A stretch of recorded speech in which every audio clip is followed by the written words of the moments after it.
Faly miarabantsika rehetra amin'ity Alarobia faharoan'ny volana Oktobra ity. Ny Rhapsody ny Fahamarinana anio dia mitondra ny lohahevitra hoe mandraisa betsaka araka izay irinao. Ny teny fanokafana dia nalaina tao amin'ny bokin'ny Romanina toko 5:7-10 izay mivaky toy izao amin'ny anaran'i Jesosy. Fa raha ny fahadisoan'ny olona anankiray no nanjakan'ny fahafatesana no nataon'ny olona anankiray, maika izay mahazo ny haben'ny fahasoavana sy ny fanomezan'ny fahamarinana no hanjaka amin'ny fiainana no nataon'ny anankiray dia Jesosy Kristy. Ny teny hoe mahazo ao amin'ny andininy teo ambony dia lambano amin'ny teny Grika, izay midika hoe mandray zavatra ho fanananao, miazona na maka zavatra ho anao ary manao ilay zavatra ho fanananao. Tsy midika akory izany hoe miandro fotsiny zavatra hilatsaka eo an-tananao.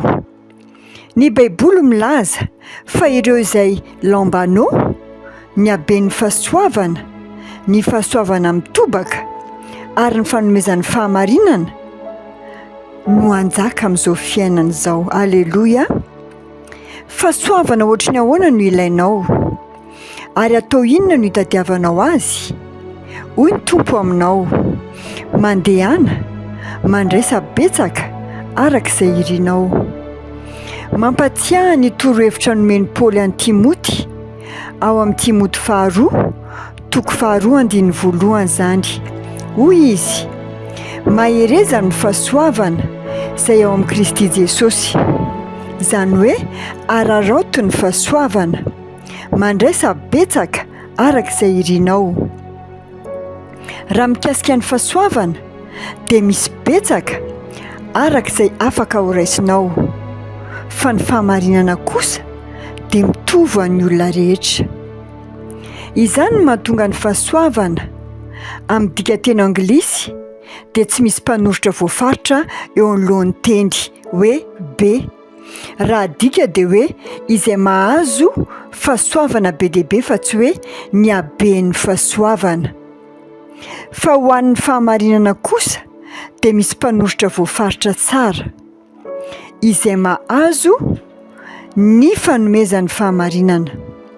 Na izany aza, amin'ireo tranga roa ireo dia tsy miandry ianao na miezaka ho tonga tahaka izany, fa efa fanananao izany. Aza miezaka amin'ny herin'ny tenanao mba ho marina, satria na ahoana ezaka ataonao dia tsy hahatratra ny fahamarinana avy amin'izany mihitsy ianao, fa araraoto ny fahamarinany, raiso ny fahamarinany sy ny haben'ny fahasoavany. Raiso ny fahasoavana ho an'ny tao zava-baventy ataonao, ifehezanao ny zavakanto, ifehezanao ny siansa, ny asanao, ny orinasa, ny fandraharana. Raiso ny fahasoavana ho amin'ny fitendrena zava-maneno, ifehezanao ireo zavatra sarotra eo amin'ny sehatra misy anao ka mahatonga ny hafa ho talanjona aminao. Izany no tian'Andriamanitra ho fiainanao.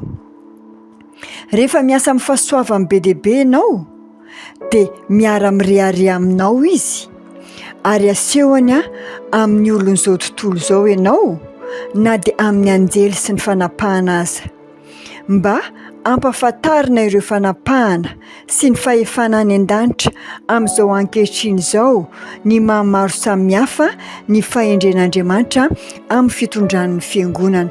Ao amin'ny Efesianina 4:10 misy an'izany tenin'Andriamanitra izany. Aleloia! Dia mirary tontolo andro mahafinaritra ho anao tompoko. Ny misy ny fiangonana Krista Ambasy moa dia ety Ambohibao en face ny station Total ao amin'ny 2e étage. Ny fiangonana Krista Ambasy Madagascar ihany koa dia manana fotoana miavaka ny asabotsy fa 7 ny volana Oktobra eny Antsahamanitra amin'ny 10 ora maraina. Fotoana miavaka io fotoana io koa manasanao izahay tompoko. Samita in'Andriamanitra tompoko.